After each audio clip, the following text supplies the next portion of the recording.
Hello everyone, स्वागत है आप सभी का ऑनलाइन स्टडी जोन में। आज की इस वीडियो में हम देखने वाले हैं इकोनॉमिक्स का टॉपिक वाइज सीरीज़ में बैंकिंग व्यवस्था।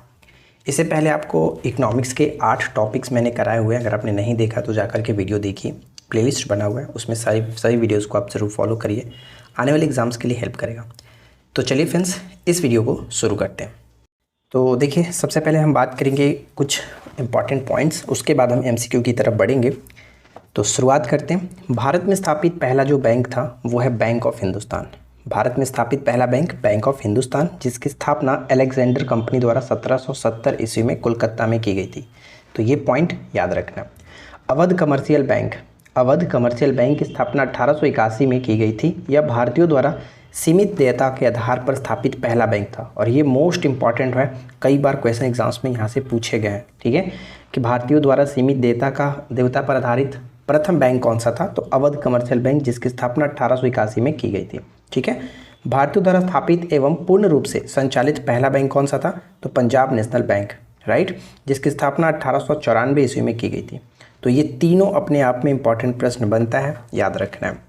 इसके बाद आगे बढ़ते हैं और इसमें अगर नेक्स्ट पॉइंट हम देखेंगे तो क्या देखने को मिलेगा कि भारत में निजी अंशधारियों द्वारा 3 प्रेसिडेंसी बैंकों, bank of Bengal, bank of Bombay और बैंक ऑफ मद्रास की स्थापना की गई।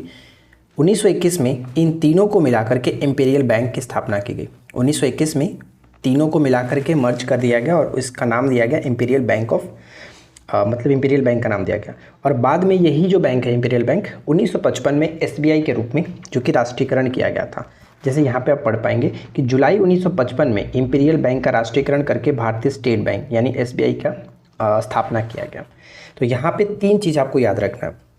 क्वेश्चन ऐसे पूछा जा सकता है कि इंपीरियल बैंक की स्थापना किन 3 बैंकों को मिलाकर के किया गया था? तो याद रखना है कि bank of Bengal, bank of जो कि आपका बॉम्बे हो गया और एक मद्रास, यानी तीनों जो सिटी हैं जो हमारा महानगर आता है, कलकत्ता, बॉम्बे और मद्रास, इन तीनों को याद रख सकते हैं कि एक आपका 1806 था, 1840 और 1843। इन तीनों को मिलाकर के 1921 में इंपीरियल बैंक किया गया और बाद में 1955 में जुलाई 1955 में राष्ट्रीयकरण करके इसको भारतीय स्टेट बैंक बनाया गया था। ठीक है, यहाँ तक कोई दिक्कत नहीं। इसके बाद नेक्स्ट पॉइंट देखेंगे कि हिल्टन यंग आयोग की सिफारिश पर अप्रैल 1935 में रिजर्व बैंक ऑफ इंडिया की स्थापना की गई, जिसका 1949 में राष्ट्रीयकरण किया गया था। तो अब तक आपको जो भी पॉइंट्स बताएंगे उनको याद रखना है। ठीक है, हिल्टन यंग या फिर यंग हिल्टन आयोग की सिफारिश पर अप्रैल 1935 में RBI की स्थापना की जाती है और 1949 में इसका जो कि राष्ट्रीयकरण किया जाता है। ठीक है, अब यहाँ पे देखेंगे कि जुलाई 1949 में निजी बैंक स्थापित करने पर प्रतिबंध लगा दिया गया, किंतु 1993-94 में प्रतिबंध समाप्त कर दिया गया था। तो ये भी प्रश्न यहाँ से बन सकता है कि कब निजी बैंक स्थापित करने पर प्रतिबंध लगा था, कब इसको हटाया गया? तो ये दोनों डेट याद रखना है, 1969 और आपका 93-94। ठीक है, सरकार द्वारा 4 सितंबर 1993 को न्यू बैंक ऑफ इंडिया का नेशनल बैंक में विलय कर दिया गया। इससे राष्ट्रीयकृत बैंकों की संख्या 19 हो गई। अनुसूचित बैंक, ये उतना इंपॉर्टेंट नहीं है, लेकिन थोड़ा सा हम जान लेते हैं कि ये वाणिज्य bank reserve bank of India अधिनियम 1934 में दूसरी अनुसूची में सम्मिलित होते हैं। ध्यान दीजिएगा, दूसरी अनुसूची में अनुसूचित बैंक सम्मिलित होते हैं। अब इसके अंतर्गत कुछ पॉइंट्स हैं जो कि हमें उतना इंपॉर्टेंट नहीं है। अगर आप पढ़ना चाहें तो इसको आप रोक करके वीडियो को पढ़ लीजिएगा। इसके बाद आता है हमारा गैर अनुसूचित बैंक। इस सूची में वे बैंक शामिल किए जाते हैं जो RBI 1934 के दूसरी अनुसूची में तो सम्मिलित होते हैं, किंतु वे वैधानिक नगद आरक्षण आवश्यकताओं के अधीन होते हैं और इन्हें निश्चित राशि भारतीय रिजर्व बैंक के पास न रख करके अपने पास रखने का अधिकार होता है। इन्हें भारतीय रिजर्व बैंक से रियायती प्रेषण और उधार लेने की सुविधा प्राप्त नहीं होती है। वर्तमान में भारत में 50 विदेशी बैंक हैं, जिनमें से इंग्लैंड के स्टैंडर्ड चार्टर्ड बैंक की सर्वाधिक शाखाएं 102 यहाँ पे हैं। तो यहाँ पे आपको समझ में आ गया कि अनुसूचित और गैर अनुसूचित क्या होते हैं। तो ये पॉइंट थोड़ा सा ध्यान रखना है। ठीक है, जैसे भारत में कार्यरत जो प्रमुख विदेशी बैंक है उनकी जो शाखाएं आप यहाँ पे देख सकते हैं, जैसे कि स्टैंडर्ड चार्टर्ड बैंक की जो शाखाएं भारत में 102 है। निगमित कौन सा करता है? तो इंग्लैंड करता है। उसी तरह से यहाँ पे आप सभी बैंक का लिस्ट देख पाएंगे कि किसकी शाखा कितनी भारत में जो कि वर्तमान में है और वो कौन सा देश उसको निगमित करता है। तो ये सब कुछ यहाँ पे मेंशन किया गया, लेकिन एग्जाम्स के पॉइंट ऑफ व्यू से कभी ये पूछा नहीं जाता है, तो हम इसको थोड़ा सा साइड में रखते हैं। अगर आपको जानकारी चाहिए तो फिर आप पढ़ लीजिएगा। अब आता है हमारा निजी बैंक। निजी क्षेत्र के बैंक भारतीय बैंकिंग व्यवस्था के ही भाग होते हैं, जिसके अधिकांश शेयर या फिर इक्विटी निजी शेयर होल्डर द्वारा आयोजित किए जाते हैं, सरकार द्वारा नहीं। बैंकों के राष्ट्रीयकरण के पश्चात सार्वजनिक क्षेत्र की बैंक का ही वर्चस्व रहा है, किंतु उदारीकरण के बाद पुराने एवं नए निजी क्षेत्र के बैंकों में पुनः उभार आया है। निजी क्षेत्र के बैंकों को भारत में वित्तीय नियामक द्वारा पुराने एवं नए दो समूहों में विभाजित किया जाता है, दो समूहों में विभाजित किया जाता है। और यहाँ पे आप जैसे कि देख पाएंगे, नेडुगढ़ी बैंक भारत का पहला निजी क्षेत्र का बैंक था। ये थोड़ा सा इंपॉर्टेंट पॉइंट रहेगा कि नेडुगढ़ी है, नेडुगढ़ी बैंक भारत का पहला निजी क्षेत्र का बैंक था, जिसकी स्थापना राव बहादुर टीएम द्वारा 1899 में की गई थी। यह केरल के कोझिकोड के अप्पू नेडुगढ़ी में स्थापित किया गया था। नेडुगढ़ी बैंक का 2003 में पंजाब नेशनल बैंक के साथ विलय हो गया। निजी क्षेत्र का दूसरा बैंक सिटी यूनियन बैंक है, जिसकी स्थापना 1901 में की गई थी। तो ये यहाँ पे जो पॉइंट आप देख रहे हैं, दोनों के दोनों बहुत महत्वपूर्ण है, इसको याद रखना है, ठीक है। किसके साथ विलय हुआ पूछा जा सकता है, कब इसकी स्थापना की गई थी, यानी पहला निजी बैंक की स्थापना कब की गई थी, 1899 में। कहाँ पर, तो केरल के कोझिकोड में, राइट। इसका विलय 2003 में पंजाब नेशनल बैंक के साथ कर दिया गया था। दूसरा निजी क्षेत्र का बैंक कौन सा था, तो सिटी यूनियन बैंक, जिसकी स्थापना 1901 में की गई थी। तो ये सब इंपॉर्टेंट पॉइंट बनता है। अब यहाँ पे हम देख सकते हैं कि जो निजी बैंक 1991 के आर्थिक सुधारों के बाद स्थापित किए गए, उन्हें हम लोग निजी क्षेत्र का बैंक कहा गया है। यानी जो निजी बैंक 1991 के आर्थिक सुधार के बाद जो स्थापित किए गए थे, उन्हें निजी क्षेत्र का बैंक कहा जाता है। 1993 में बैंक विनियमन अधिनियम संशोधित किया गया था, जिसमें भारतीय बैंकिंग क्षेत्र के निजी बैंकों को प्रवेश की अनुमति मिली। और भारत में प्रमुख निजी क्षेत्र के बैंक आप यहाँ पे देख पाएंगे, और इसकी स्थापना भी याद रखिएगा, क्योंकि यहाँ से कई बार क्वेश्चंस पूछे गए हैं। जैसे यूटीआई, जिसे पहले यूटीआई जानते थे, अब एक्सिस बैंक के नाम से जानते हैं। यूटीआई जो है आपका 1994, यानी यूटीआई की स्थापना तो 64 में किया गया था, लेकिन एक्सिस बैंक जो है आपका 94 हो गया। तो एक्सिस बैंक 94, यूटीआई अगर पूछा जाए तो फिर 64 कहेंगे। तो एचडीएफसी, देखिए ध्यान दीजिएगा, यूटीआई जो है वो निजी बैंक नहीं होगा, क्योंकि निजी बैंक हमने देखा कि 1991 के बाद जो स्थापित हुए उनको निजी बैंक के रूप में जानता था, ठीक है। एचडीएफसी बैंक ये भी आपका 94, और इसके बाद इंपॉर्टेंट वाला होगा आईसीआईसी बैंक 1996 आपको याद रखना है। IndusInd bank 94, Kotak Mahindra bank 2003, Yes bank 2005, HDFC जो है वो 2015 और बंधन बैंक 2015। तो ये सब कुछ याद रखना है। इसमें सबसे ज़्यादा एचडीएफसी और आपका आईडीएफसी है, और साथ ही साथ आईसीआईसी बैंक, ये सब के सब ज़्यादातर पूछे जाते हैं, ठीक है फ्रेंड्स। आगे बढ़ते हैं। अब यहाँ से हमारा जो कि बहुत ज़्यादा महत्वपूर्ण प्रश्न स्टार्ट होते हैं। 19 जुलाई 1969 को उपराष्ट्रपति वीवी गिरी ने कार्यवाहक राष्ट्रपति की हैसियत से बैंकिंग कंपनीज उद्योगों के अधिग्रहण तथा हस्तांतरण आदेश जारी किया, जिसके द्वारा 14 व्यापारिक यानी वाणिज्यिक बैंकों का राष्ट्रीयकरण किया गया, जिसके नामों का मतलब जिसका नाम ज्यों का त्यों रहा, मतलब सिर्फ और सिर्फ राष्ट्रीयकरण किया गया, नामों में कोई छेड़छाड़ नहीं हुआ। यानी 14 बैंकों का राष्ट्रीयकरण हुआ कब था, 19 जुलाई 1969। ये डेट आपको याद रखना है। 14 बैंक कौन कौन से थे जिनका राष्ट्रीयकृत किया गया, तो यहाँ पे आप देख सकते हैं लिस्ट। इसके बाद हमारा नेक्स्ट पॉइंट इसमें आता है कि 14 बैंकों के राष्ट्रीयकरण के समय जो प्रधानमंत्री थी इंदिरा गांधी थी, और वित्त मंत्री मोरारजी देसाई तथा रिजर्व बैंक के गवर्नर एल.के. झा थे। ये तीनों याद रखना है। 15 अप्रैल 1980 फिर से आता है। 15 अप्रैल 1980 को सरकार ने पुनः 6 बैंकों का राष्ट्रीयकरण किया, और ये 6 बैंक आप यहाँ पे देख पाएंगे, ठीक है। यानी 1980 तक टोटल हमारे जो राष्ट्रीयकृत बैंक होंगे वो 20 हो गए, यानी 14 और 6 टोटल 20 हो गए, ठीक है। अब हम बात करते हैं SBI, state bank of India के बारे में।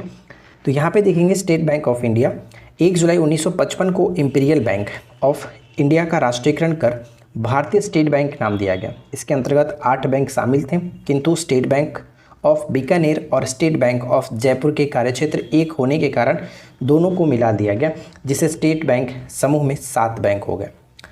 तो ये चीज़ समझ में आया आपको। इसके बाद नेक्स्ट आता है कि 1 अप्रैल 2017 को स्टेट बैंक के शेष 5 सहायक बैंकों को भारतीय स्टेट बैंक में मिला दिया गया। इतना जानकारी ज़रूरत भी नहीं है, जो कि हमें एग्ज़ाम में जो पूछा जाता है वो लगभग हम यहाँ पे देख रहे हैं। 1969 में हुए बैंकों के राष्ट्रीयकरण में आरबीआई भागीदार नहीं था, किंतु 1980 में हुए राष्ट्रीयकरण की पहल इसी ने की थी। सभी राष्ट्रीयकृत बैंकों में सरकार की धारिता 51% से अधिक है, ये भी याद रखिएगा, कितना, 51% से अधिक। पंजाब नेशनल बैंक तथा यूनाइटेड बैंक ऑफ इंडिया ऐसे बैंक हैं जिनमें सरकारी धारिता 100% थी। भारत में बैंकों की कार्यप्रणाली बैंकिंग नियमन अधिनियम 1949, जिसे बैंकिंग कंपनीज अधिनियम भी कहा जाता है, द्वारा नियमित होती है। तो ये ध्यान रखिएगा, किस अधिनियम के द्वारा, तो 1949 अधिनियम के द्वारा अधिनियमित होती है। जुलाई 1955 को आरबीआई ने स्टेट बैंक के 92% अंगों का अधिग्रहण किया। इस प्रकार यह पहला राज्यधारित बैंक बन गया था। इसके बाद आता है कि आरबीआई को राष्ट्रीयकृत बैंकों का श्रेणी में नहीं रखा जाता है, यानी एसबीआई जो है, एसबीआई को राष्ट्रीयकृत बैंकों की श्रेणी में नहीं रखा जाता है। राष्ट्रीयकृत बैंक में वे बैंक आते हैं जो 1969 के राष्ट्रीयकरण तथा उसके बाद सरकार के स्वामित्व में आए थे। जनवरी 1955, जबकि हमने यहाँ पे देखा कि एसबीआई जो है वो आपको 1955 में था, इसलिए यहाँ पे आपको क्लियरली ये चीज़ ध्यान में रखना है। जनवरी 1969 में सरकार ने आरजी सरैया की अध्यक्षता में बैंकिंग आयोग की स्थापना की, जिसमें जनवरी 1972 में अपनी रिपोर्ट सरकार को सौंपी थी। अब आता है हमारा रिजर्व बैंक ऑफ इंडिया यानी RBI. Reserve bank of India Bharat का केंद्रीय बैंक है, जिसकी स्थापना रिजर्व बैंक ऑफ इंडिया अधिनियम 1934 के तहत 1 अप्रैल 1935 को 5 करोड़ की अधिकृत पूंजी के साथ की गई। 5 करोड़ की यह राशि 100 रुपये मूल्य के 5 लाख शेयरों में विभाजित की गई थी, परंतु इस बैंक का मुख्यालय कोलकाता में था, किंतु 1937 में इसे मुंबई स्थानांतरित कर दिया गया। आरंभ में यह एक निजी बैंक था, किंतु 1 जनवरी 1949 को इसका राष्ट्रीयकृत किया गया, जिसे एक सार्वजनिक बैंक हो गया। तो ये सब के सब पॉइंट पूछे जाते हैं, याद रखना है, ठीक है। चलिए आगे देखते हैं। भारत के प्रतिभूति मुद्रण जो संस्थान है, जैसे छापखाने कहाँ पर है, तो इंडियन सिक्योरिटी प्रेस नासिक में आपका एक पड़ता है। उसके बाद सिक्योरिटी प्रिंटिंग प्रेस हैदराबाद में है। करेंसी नोट जो आपका नासिक महाराष्ट्र में है, जहाँ पर 10, 50, 100 के नोट जो कि छापे जाते हैं। Bank note press Dewas Madhya Pradesh, ये ध्यान रखिएगा, जैसे कि देवास कहाँ पर है, तो मध्य प्रदेश, जहाँ पर 20, 50 और 100 के नोट और 500 के नोट छापे जाते हैं। साहबानी याद रखना है, साहबानी आपका पश्चिम बंगाल तथा मैसूर में भी एक आपका आता है, मैसूर कर्नाटक में भी मुद्रण लिमिटेड है। तो ये कुछ आपका, जैसे कि सिक्योरिटी पेपर मिल होशंगाबाद में पड़ता है। टकसाल के लिए बात करें तो टकसाल क्या होता है, देखिए टकसाल सिक्कों का उत्पादन करने तथा सोने और चांदी के परख रखने तथा तमगों का उत्पादन करने के लिए भारत सरकार की 4 टकसालें मुंबई, कोलकाता, हैदराबाद और नोएडा में स्थित है, ठीक है। और इसमें क्या है, ज़्यादा कुछ नहीं। चलिए आगे बढ़ते हैं। सिक्का निर्माण विधेयक 2009, इसमें भी आप थोड़ा सा पढ़ना चाहें तो पढ़ सकते हैं। बैंकिंग लोकपाल के बारे में अगर जानना चाहें तो यहाँ पे हम देख सकते हैं। चलिए देख लेते हैं कि बैंकिंग लोकपाल 1995 में बैंकिंग जो लोकपाल का गठन किया गया, जो कि ग्राहकों की शिकायतों का समाधान करता है। कुल 15 बैंकिंग लोकपाल नियुक्त किए गए हैं, जिन्हें ग्राहक प्रहरी के नाम से भी जाना जाता है। यदि संबंधित बैंक द्वारा 30 दिन के भीतर ग्राहक की समस्या का समाधान नहीं किया जाता है तो बैंकिंग ओम्बुड्समैन के पास शिकायत की जा सकती है, यानी बैंकिंग जो लोकपाल है ओम्बुड्समैन के पास शिकायत की जाती है। 2006 में इस कानून में कुछ संशोधन किए गए थे। अब देखिए बहुत सारी समितियां बनाई गई थी, जो कि हम यहाँ पे थोड़ा सा देखेंगे, एग्जाम्स के लिए इम्पॉर्टेंट है। जैसे राज्य समिति का संबंध किससे, तो कृषि जोतकर से, ये यहाँ से कई सारे क्वेश्चंस पूछे जाते हैं, तो इन समितियों को अच्छे से याद रखिएगा। महत्वपूर्ण समिति, मैंने इस पर अलग वीडियो भी बनाया हुआ था, प्रमुख जांच समिति और आयोग, तो आप उस वीडियो को भी देख लीजिएगा। राज्य समिति कृषि जोतकर संबंधित है। भगवती समिति बेरोजगारी से। वाचु समिति प्रत्यक्ष कर और एल के झा समिति अप्रत्यक्ष कर, तो ये दोनों याद रखना है। इसके बाद नेक्स्ट पॉइंट पे बढ़ते हैं। जैसे कि आप यहाँ पे देखेंगे आता है स्वामीनाथन समिति जनसंख्या नीति, स्वामीनाथन समिति जो है जनसंख्या नीति पर। और दंतवाला समिति को याद रखना आपका बेरोजगारी के अनुमान। सुखमय चक्रवर्ती समिति मौद्रिक प्रणाली के पुनर्विचार के लिए। सरकारिया समिति केंद्र राज्य संबंध। वैद्यनाथन समिति सिंचाई के पानी। हजारी समिति औद्योगिक नीति हो जाता है। दत्त समिति जो कि औद्योगिक लाइसेंस। महालोनवी समिति राष्ट्रीय आय के लिए। राजा चल्या समिति कर सुधार होता है। खुसरो समिति कृषि साख के लिए बनाई गई थी। साथ ही साथ यहाँ पे देखेंगे कुइपुरिया समिति बैंकिंग सेवा सुधार से संबंधित था। नरसिम्हन समिति वित्तीय यानी बैंकिंग सुधार से। जानकी रमन समिति प्रतिभूति घोटाला। रेखी समिति होता है प्रत्यक्ष कर, अप्रत्यक्ष कर जो है रेखी समिति अप्रत्यक्ष कर। रंगराजन समिति भुगतान संतुलन, मल्होत्रा समिति हो जाता है बीमा क्षेत्र में सुधार, बीमा क्षेत्र में सुधार, सेन गुप्ता समिति का संबंध शिक्षित बेरोजगारी से, सेन गुप्ता समिति शिक्षित बेरोजगारी से, डॉक्टर विजय केलकर समिति प्राकृतिक गैस मूल्य, प्राकृतिक गैस मूल्य, भंडारी समिति क्षेत्रीय बैंकों के पुनर्संरचना से संबंधित था, सुंदरराजन समिति खनिज तेल क्षेत्र में सुधार के, और डीके गुप्ता समिति को याद रखना है दूरसंचार विभाग के पुनर्संरचना से। बाकी देखिए विजय केलकर समिति, यहाँ पे भी आपने देखा प्राकृतिक गैस मूल्य से, और विजय केलकर समिति मार्च 2004 में जो स्थापित हुई थी, यहाँ पे आप देख सकते हैं कि pixel responsibility and budget management act के अनुसार अर्थव्यवस्था के त्रैमासिक समीक्षा के लिए किया गया था। सच्चर समिति मुसलमानों की सामाजिक आर्थिक और शैक्षणिक स्थिति का आकलन करने के लिए, रंगराजन समिति 2006 में पेट्रोलियम उत्पादकों पर प्रशुल्क संरचना के संबंध में सिफारिश देने हेतु। और इसके बाद अगर देखा जाए तो ज़्यादा इसमें अब कुछ नहीं है। दीपक पारख समिति याद रखिएगा, दीपक पारिक समिति का संबंध आधारित संरचना के वित्तीय मामले में सुझाव देने हेतु इसका गठन किया गया था।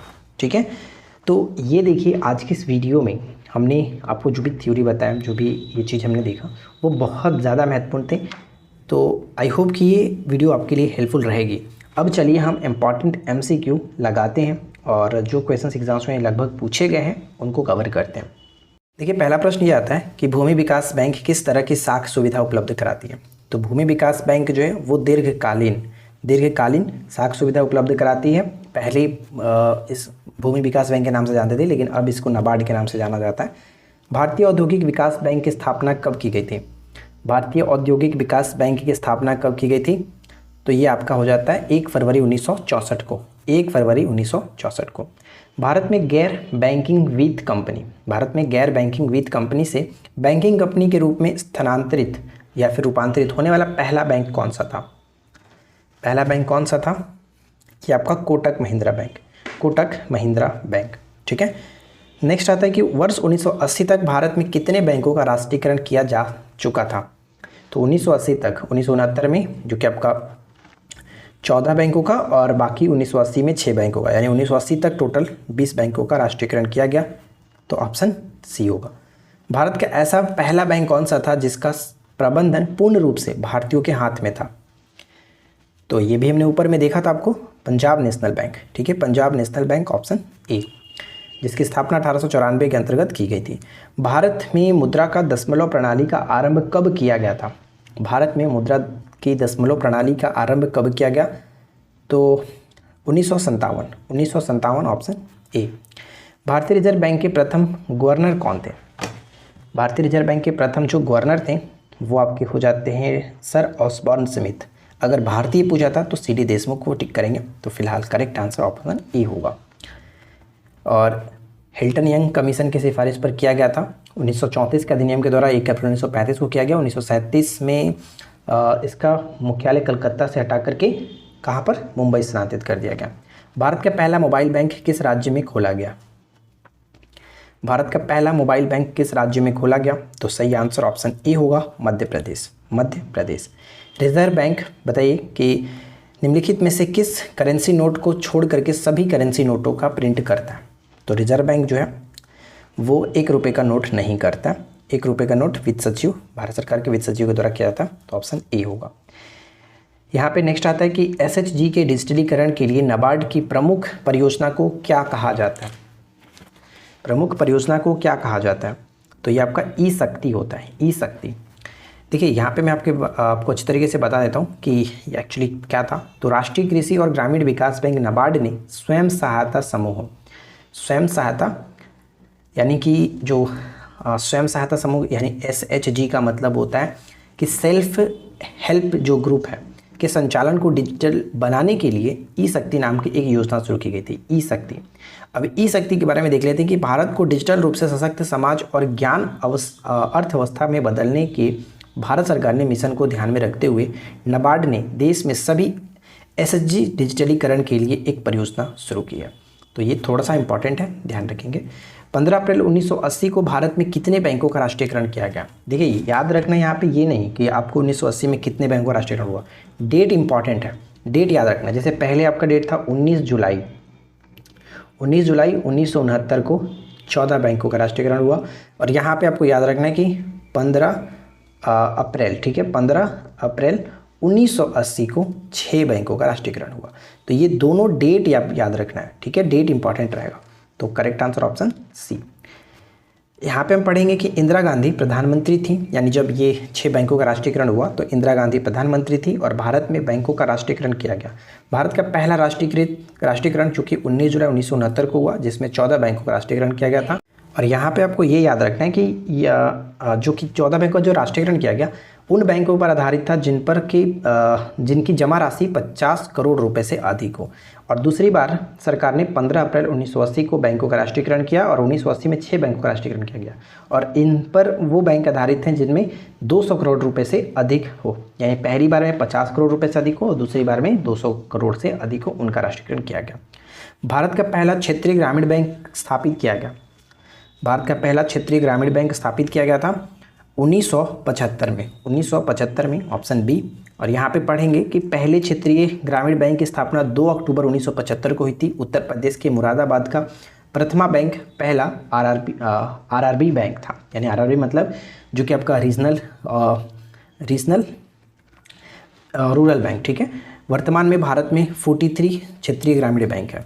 अवध जो आपका वाणिज्य बैंक, अवध कमर्शियल बैंक जो है भारत का पहला पूर्ण वाणिज्यिक बैंक था। इंपीरियल बैंक की स्थापना 1921 में 3 प्रमुख प्रेसिडेंसी बैंक हो, जिसमें हमने क्या देखा था, बंगाल और बॉम्बे और मद्रास, इन तीनों को मिलाकर के की गई थी। और बाद में 1955 में, जुलाई 1955 में स्टेट बैंक ऑफ इंडिया के रूप में फिर से ये शुरू हुआ, ठीक है, राष्ट्रीयकरण किया गया।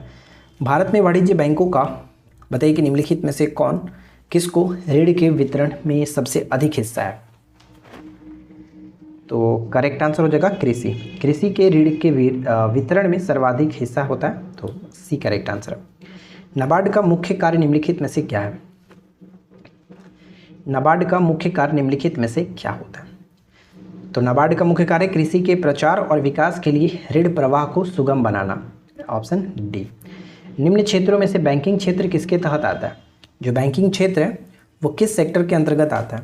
तो बैंकिंग क्षेत्र 3rd सेक्टर के अंतर्गत, यानी जिसे हम लोग सेवा क्षेत्र के नाम से भी जानते हैं, ऑप्शन सी। वेसेल नियम किससे संबंधित है। वेसेल नियम जो है वो किससे संबंधित है, तो इसका संबंध हो जाएगा बैंकिंग क्षेत्र से। वेसेल नियम बैंकिंग क्षेत्र से संबंधित होगा। यहाँ पे पढ़ पाएंगे कि वेसेल नियम वेसेल समिति द्वारा जारी की गई एक अंतर्राष्ट्रीय बैंकिंग नियम है। वेसेल समिति की स्थापना 1974 में हुई थी। यह समिति बैंकिंग और वित्तीय नियमों से जुड़ी सिफारिशें देती हैं। इसमें पूंजी जोखिम, बाजार जोखिम और परिचालन जोखिम से जुड़े नियम शामिल हैं। आपने हमेशा सुना होगा कि केवाईसी, तो केवाईसी का फुल फॉर्म क्या होता है। बैंकिंग क्षेत्र में केवाईसी का फुल फॉर्म क्या होता है, तो यहाँ पे फुल फॉर्म आपसे पूछा जा रहा है, बैंकिंग क्षेत्र में फुल फॉर्म क्या होता है केवाईसी का। तो know your customer, know your customer, ये याद रखिएगा। अगला आता है कि जिन बैंकों को रिजर्व बैंक ने अपनी दूसरी सारणी में सम्मिलित किया था उसे किस नाम से जाना गया।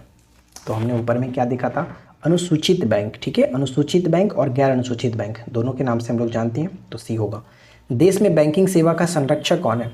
देश में बैंकिंग सेवा का संरक्षक कौन है, वो है आपका केंद्रीय बैंक, जो कि हमारा कौन है, आरबीआई। व्यापारिक बैंक का एक प्रमुख कार्य कौन सा है। व्यापारिक बैंक का एक प्रमुख कार्य कौन सा है, तो अल्पकालीन ऋण देना, अल्पकालीन ऋण देना, ऑप्शन सी। कौन सा कार्य केंद्रीय बैंक नहीं करता है, कौन सा कार्य केंद्रीय बैंक का कार्य नहीं है। तो यहाँ पे कहेंगे साख निर्माण का कार्य जो है वो केंद्रीय बैंक का नहीं होता है, ऑप्शन बी। नेक्स्ट है कि निम्न में से कौन सी मुद्रा सांकेतिक मुद्रा कहलाती है। तो सांकेतिक मुद्रा कौन सी मुद्रा कहलाती है, तो सही आंसर हो जाएगा ऑप्शन सी, यानी कागज के नोट जो है वो सांकेतिक मुद्रा के रूप में जाने जाते हैं। यदि बैंक के नगद कोष अनुपात का प्रतिशत घटा दिया जाए तो बैंक की साख निर्माण शक्ति क्या होती है। यदि बैंक के नगद कोष अनुपात के प्रतिशत को घटा दिया जाए तो यहाँ पे बैंक की साख जो है वो बढ़ जाती है, ऑप्शन बी हो जाएगा, बढ़ जाती है। विश्व बैंक का मुख्यालय कहाँ स्थित है। तो विश्व बैंक का मुख्यालय आपका पड़ जाता है वाशिंगटन डीसी के अंतर्गत, Washington DC, option D. NABARD की स्थापना किस समिति की सिफारिश पर की गई थी। नाबार्ड की जो स्थापना है वो किस समिति की सिफारिश पर की गई थी, तो राइट आंसर हो जाएगा ऑप्शन सी शिवरामन समिति के सिफारिश पर छठी पंचवर्षीय योजना में, ऑप्शन सी 1982 में, 12 जुलाई 1982। क्षेत्रीय ग्रामीण बैंकों की स्थापना ग्रामीण ऋण पर किसके सिफारिश पर की गई? क्षेत्रीय ग्रामीण बैंकों की स्थापना ग्रामीण ऋण पर किसकी सिफारिशों पर की गई? तो ये आपका हो जाएगा नरसिम्हन समिति, ऑप्शन बी नरसिम्हन समिति। देखिए इस वीडियो का आखिरी प्रश्न है कि केलकर समिति 2015 किससे संबंधित था? केलकर समिति 2015 का संबंध किससे था? तो आधारभूत संरचना के विकास का पीपीपी मॉडल। ठीक है, देखिए एक चीज़ मैं आपको बता दूं कि मैंने समिति से क्वेश्चंस तो बहुत कम लिए थे। अगर आप कहेंगे तो स्पेशल एक समिति की वीडियो हम लोग बना देंगे एमसीक्यू फॉर्मेट में, ताकि आपको रिविजन्स करने में सहूलियत हो। तो वीडियो अगर आपको अच्छा लगा हो तो प्लीज़ वीडियो को लाइक एंड शेयर करिए। चैनल पर पहली बार आए हैं तो आप सब्सक्राइब करके नोटिफिकेशन बेल आइकन को ऑल पे सेट कर लीजिए। इकोनॉमिक्स का अब तक हमने जो भी पार्ट करा है 9 पार्ट हो गया। अगर आपने नहीं देखा है तो प्लेलिस्ट चेक कर लीजिए, वहाँ पर आपको सारी वीडियो एक साथ मिल जाएगी। तो हम मिलते हैं आपके साथ इसी प्रकार के नेक्स्ट वीडियो में नए टॉपिक के साथ। Thanks for watching, keep learning, have a good day.